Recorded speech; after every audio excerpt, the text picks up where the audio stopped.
Assalamualaikum warahmatullahi wabarakatuh. Pada pertemuan kali ini di kuliah seminar masalah penelitian komunikasi, saya akan membahas tentang proposal penelitian. Nah, sebelum kita membahas tentang proposal penelitian, kita perlu memahami tentang rangkaian kegiatan penelitian. Secara umum, kegiatan penelitian ini terdiri dari 3 proses ya. Yang pertama adalah proses persiapan penelitian, lalu proses pelaksanaan penelitian, dan masuk ke proses pelaporan penelitian. Nah, kita dalam kuliah ini hanya fokus di proses persiapan penelitiannya. Ya, sementara proses pelaksanaan dan pelaporan nanti teman-teman akan lakukan dengan dipandu oleh dosen pembimbing skripsinya masing-masing. Nah, proses persiapan penelitian ini terdiri dari beberapa tahapan lagi. Yang pertama adalah proses pemilihan tema penelitian. Lalu setelah kita mendapatkan temanya, kita menentukan fokus dan masalah penelitiannya. Ya, lalu berikutnya merumuskan hipotesis jika ada, jika kita melakukan penelitian kuantitatif misalnya. Lalu lanjut ke menyusun landasan penelitian dan kajian pustaka. Lalu menentukan subjek penelitian, lalu menentukan instrumen pengumpul data, dan terakhir menentukan teknik analisis data. Ya, jadi rangkaian ini ya perlu dilakukan dan rangkaian persiapan penelitian ini yang akan teman-teman lakukan di kuliah ini ya, dari proses memilih tema sampai akhir ke proses teknik analisis data, di mana setelah teman-teman bisa melakukan semua proses ini berarti teman-teman sudah menyelesaikan dokumen proposalnya. Nah, apa itu yang dimaksud dengan proposal? Ya, kalau dalam bahasa Inggris kan propose itu artinya mengajukan, berarti sesuatu yang diajukan. Nah, proses proposal penelitian ini adalah dokumen yang dibuat sebagai pertanggungjawaban persiapan penelitian yang akan kita lakukan. Ya, tujuan dari proposal penelitian ini untuk meyakinkan pembaca, pemerhati penelitian, dan penyandang dana tentang langkah-langkah penelitian yang ditempuh sehingga dapat dipertanggungjawabkan secara akademik serta memperoleh justifikasi untuk didanai. Ya, kalau misalnya ini adalah penelitian misalnya untuk bisa didanai oleh pihak lain gitu ya. Tapi kalau dalam konteks teman-teman itu hanya untuk syarat kelulusan saja ya, hanya untuk dipertanggungjawabkan kepada prodi dan dosen pembimbing. Lalu proposal juga sebagai panduan atau guide ya, atau kompas, atau ada juga yang bilang jendela untuk melihat permasalahan, arti penting dan tujuan penelitian, langkah-langkah penelitian yang akan dilakukan, termasuk solusi masalah yang kemungkinan diuji. Nah, bagaimana cara identifikasi proposal yang baik? Jadi maksudnya bagaimana kita tahu bahwa proposal itu bagus atau enggak, ya? Kita harus mengacu pada beberapa pertanyaan. Yang pertama, mengapa orang harus tertarik dengan penelitian saya? Nah, itu harus ada jawabannya di proposal. Apakah topik penelitiannya ini menarik dan bisa diteliti? Ya, jadi misalnya kalau kita mau meneliti tentang bagaimana interaksi antara atau komunikasi antara guru dan murid di kelas gitu ya. Nah, tentunya kan sekarang nggak bisa ya kita meneliti tentang itu karena sekarang nggak ada proses pembelajaran tatap muka di kelas gitu kan. Jadi nggak researchable karena kita nggak bisa mengakses itu sekarang ya. Dan apakah desain penelitian saya realistis, bisa dilakukan dan sudah dijelaskan dengan baik ya. Lalu apakah saya sebagai peneliti mampu dan kompeten untuk menyelenggarakan atau menyelesaikan penelitian dengan baik. Lalu kriteria proposal yang baik yang pertama adalah bisa diaplikasikan dan dipraktekkan. Ya, maksudnya nanti hasil penelitiannya bisa untuk menjelaskan masalah sosial atau untuk memecahkan masalah organisasi, masalah lingkungan dan sebagainya. Yang berikutnya adalah menarik perhatian. Ya, dalam hal ini perhatian siapa? Karena proposal penelitian kita ajukan kepada prodi, kepada pembimbing, atau misalkan kita mau bikin proposal penelitian hibah dan sebagainya, berarti kepada penyandang dana, ya berarti kita harus bisa menarik perhatian mereka, ya, dan bisa menjelaskan hubungan secara luas. Ya, maksudnya hubungan antara teori dan kenyataan empiris atau korelasi mikro makro. Ya, ini menurut Silverman. Maksudnya di sini adalah kita bisa menghubungkan ya masalah-masalah penelitian itu dengan konsep atau teori-teori komunikasi yang sudah kita pelajari. Jadi kita ini ada hubungannya loh, ini fenomena komunikasi loh, bisa dijelaskan dengan teori ini gitu. Nanti yang akan nanti saya buktikan apakah sesuai apa enggak seperti itu ya. Lalu menggunakan bahasa dan terminologi yang jelas, lugas, dan alur pemikiran yang sistematis dan teratur ya. Jadi tentunya supaya bisa dibaca dan menarik ya, pemilihan bahasa juga harus diperhatikan juga ya. Misalnya jangan banyak typo, lalu menggunakan terminologi yang sesuai dengan bidang ilmu dan sebagainya ya. Walaupun itu sepele tapi itu sangat penting ya. Yang berikutnya dikerjakan secara hati-hati melalui proses perencanaan yang baik. Sedangkan menurut Robson, ya kriteria proposal yang baik ada 3. Yang pertama, a good proposal is direct and straightforward. Ya, jadi dia nggak bertele-tele, ya nggak bertele-tele, tapi memang langsung to the point dan menyampaikan apa yang ingin disampaikan. Lalu a good proposal communicates well. Ya, jadi melalui bahasanya juga dengan bahasa yang sesuai dengan kaidah, ya, dan tersampaikan sehingga tersampaikan dengan baik apa yang ingin disampaikan. Yang berikutnya, a good proposal is well organized. Ya, jadi dia runut, ya sesuai dengan sistematika, ya jadi nggak lompat-lompat kemana-mana. Ya, itu menurut Robson. Nah, menurut Robson, ya, dia mengidentifikasi beberapa alasan mengapa proposal itu ditolak. Ya, misalnya udah sampai ke pembimbing atau udah kita ngajuin nih untuk dapat dana riset, ya, ternyata ditolak. Ya, secara umum ada beberapa alasan. Ya, yang pertama biasanya tidak mengikuti panduan, ya, atau aturan penulisan proposal. Ini biasanya kalau misalnya proposal-proposal tadi ya, hibah atau proposal untuk mendapatkan dana, biasanya mereka strict ya panduannya ya, karena mereka harus ngasih uang kan ya, jadi mereka harus jelas ya aturan-aturan untuk supaya mereka bisa ngasih uangnya ke orang gitu. Jadi kalau misalnya ada informasi yang harusnya ada ternyata itu tidak ada ya, itu biasanya akan ditolak. Lalu yang berikutnya, judulnya tidak mencerminkan isi dan tujuan ya. Jadi judulnya apa ya, terus ternyata isinya beda gitu. Atau judul dan tujuan itu tidak berhubungan dengan metode penelitiannya gitu. Jadi misalnya tujuannya adalah analisis semiotika gitu.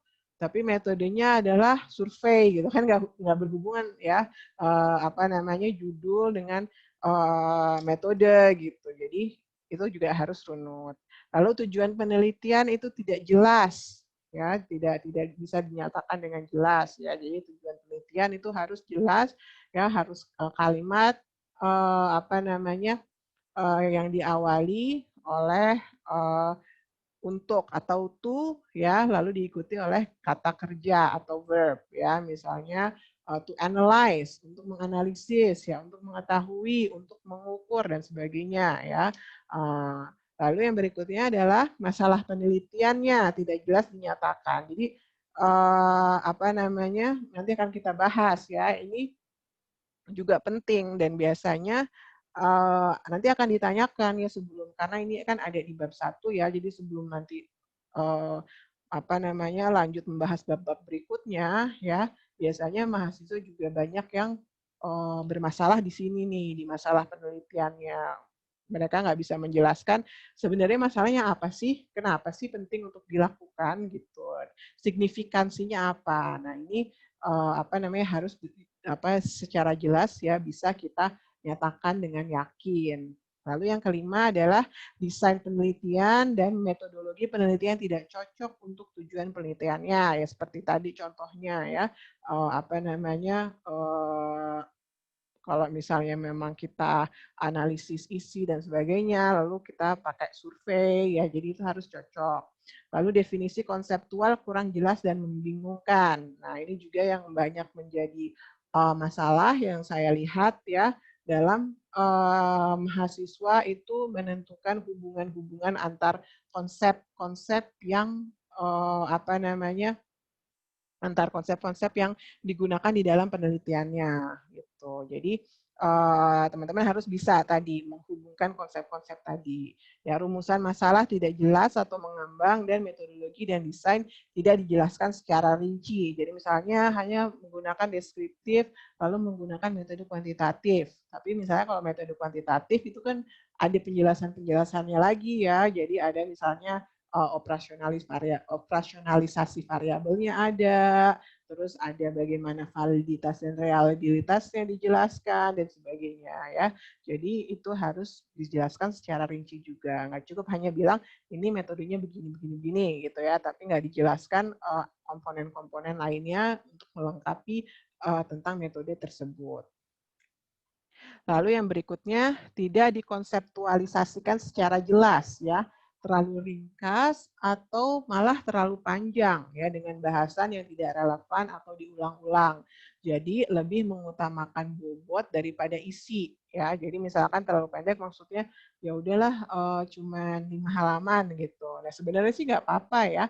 Itu tergantung dari pemberi proposalnya, maksudnya tergantung dari yang mengharuskan untuk membuat proposal itu siapa. Ya, karena contohnya misalnya waktu saya S2 ya, dan waktu saya tadinya saya mau S3 di luar di tempat saya S2 itu di University of Queensland, untuk menulis tesis saya cukup menyerahkan proposal yang isinya itu kurang dari 10 halaman ya hanya kurang dari 10 halaman. Jadi nggak perlu misalkan bikin berpuluh-puluh halaman ya karena memang dimintanya cuma segitu gitu. Jadi kalau pendek pun tidak apa-apa kalau memang diharuskannya segitu. Tapi jangan juga pendek tapi tidak ternyata nggak ada isinya gitu ya. Maksudnya tidak menyampaikan apa yang harus disampaikan. Atau bahkan terlalu panjang, pokoknya yang penting tebal gitu ya isinya, tapi yang di dalamnya itu ternyata nggak ada bobotnya, ya nggak ada hal-hal yang penting yang harusnya ada itu malah nggak ada ya, atau dengan bahasanya terlalu bertele-tele sehingga kesulitan ya untuk membimbing atau untuk siapapun yang membaca untuk mendapatkan informasi penting dari dokumen tersebut. Atau perspektif penelitian yang kurang jelas sehingga akan menyulitkan dalam menjelaskan hasil penelitian ya. Jadi teman-teman harus perhatikan ya ke-10 alasan ini ya. Dan teman-teman perhatikan nanti apakah proposal teman-teman ini ya tidak ada masalah-masalah seperti ini. Oke, yang berikutnya saya akan membahas sistematika proposal. Jadi sebenarnya ini sama dengan yang ada di skripsi ya. Jadi saya ambil dari skripsi aja, tapi saya ambil di bab 1 sampai bab 3-nya ya. Nah, jadi di bab 1 itu terdiri dari latar belakang masalah. Ya, latar belakang masalah itu berkaitan dengan kenapa ya masalahnya apa ya yang fenomena apa di masyarakat sehingga penelitian ini harus dilakukan ya. Nah, masalahnya itu kan banyak ya. Nah, kita harus fokus pada satu. Jadi fokus penelitiannya itu apa ya. Nah, dari fokus penelitian ini diturunkan menjadi pertanyaan penelitian ya. Jadi kan fokusnya biasanya hanya satu ya. Dari satu fokus ini bisa menjadi beberapa pertanyaan penelitian yang nanti akan diubah menjadi tujuan penelitian ya. Lalu kita juga harus bisa mengidentifikasikan kegunaan penelitiannya. Nah, kita masuk ke bab kedua, tinjauan pustaka. Tinjauan pustaka ini berisikan teori dan konsep yang digunakan Ya, jadi teorinya maksudnya kita misalkan tadi mau pakai teori siapa, misalnya teori komunikasi antar budaya, misalnya teori peran public relations, ya, teori apa namanya uses and gratifications gitu. Dan konsep yang digunakan apa? Misalkan tadi kita menggunakan teori uses and gratifications. Berarti ini biasanya kan tentang media ya. Jadi selain ada penjelasan tentang uses and gratifications, berarti kita menjelaskan juga konsep media ya, bergantung dari nanti yang menentukan konsep-konsep apa yang akan masuk ke bab 2 ini dari judul teman-teman ya. Jadi di judul teman-teman misalnya tadi ya analisis atau apa namanya analisis penggunaan media sosial Instagram di kalangan remaja misalnya. Ya, berarti di sini kita bisa apa namanya identifikasikan kita bisa identifikasi ya konsepnya. Kalau tadi misalnya analisis penggunaan media sosial ya Instagram di kalangan remaja. Ya, lalu kita pakai teorinya uses and gratifications ya. Berarti di bab 2 ya di tinjauan pustakanya kita masukin misalnya biasanya kan tentang komunikasi gitu ya. Komunikasi itu apa? Lalu misalnya kita bahas tentang teori uses and gratifications-nya gitu ya. Lalu kita akan membahas tentang apa penggunaan media sosial ya atau media sosial misalnya. Media sosial. Berarti kan di sini kan konsepnya ada media sosial ya. Lalu di sini berarti ada konsep Instagram. Instagram itu apa? Lalu di sini ada konsep remaja seperti itu ya. Jadi itu untuk menentukan apa namanya konsep-konsep mana ya yang masuk ya ke sini. Oke. Lalu yang berikutnya adalah penelitian terdahulu ya. Nah, penelitian terdahulu ini kita ambil dari sumber primer ya. Kalau bisa disarankan dari jurnal ya, dari jurnal bukan skripsi. Malah kalau enak kan kalau teman-teman baca jurnal itu nggak terlalu banyak ya, cuma berapa halaman. Kalau skripsi kan puluhan sampai ratusan halaman gitu ya. Nah, jadi teman-teman lihat penelitian terdahulunya itu masuk ke bab 2 untuk nanti menentukan kerangka konsepnya ya, kerangka konsep ya. Jadi apa yang ada di kerangka konsep ya itu ya konsep-konsep yang ada di judul ini ya. Berarti konsep apa namanya Instagram ya, konsep remaja ya, lalu konsep-konsep yang berkaitan dengan uses and gratifications ya. Uses and gratifications itu konsepnya apa aja ya, misalkan ada usesnya itu apa aja yang masuk ke uses, dan gratifications itu apa aja yang masuk ke gratification seperti itu ya.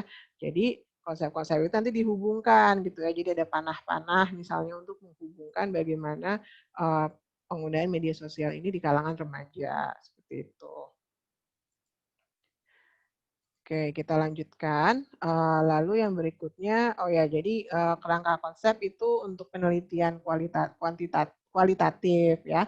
Kalau penelitian kuantitatif biasanya itu dituangkan dalam bentuk kerangka pikir. Tapi sebenarnya sama aja sih, di mana kalau kuantitatif kerangka pikir ini kan yang memuat variabel-variabel ya. Seperti itu. Lalu yang berikutnya itu metodologi penelitian, di mana di sini dijelaskan jenis penelitian, paradigma penelitian, metode penelitiannya, subjek penelitiannya, ya siapa, operasionalisasi konsep atau variabel untuk penelitian kuantitatif, teknik pengumpulan data, teknik analisis data, lokasi, dan waktu penelitian. Oke, nah masing-masing bab ini nanti akan kita bahas lebih lanjut di minggu-minggu ke depan. Tapi untuk sekarang teman-teman mengetahui ya, sudah mengetahui sistematika proposal itu seperti apa, yang nanti akan memandu teman-teman untuk bisa membuat dokumen proposalnya. Oke, baik, kira-kira itu yang bisa saya sampaikan pada pertemuan kali ini. Terima kasih sudah menyimak ya. Terima kasih. Assalamualaikum warahmatullahi wabarakatuh.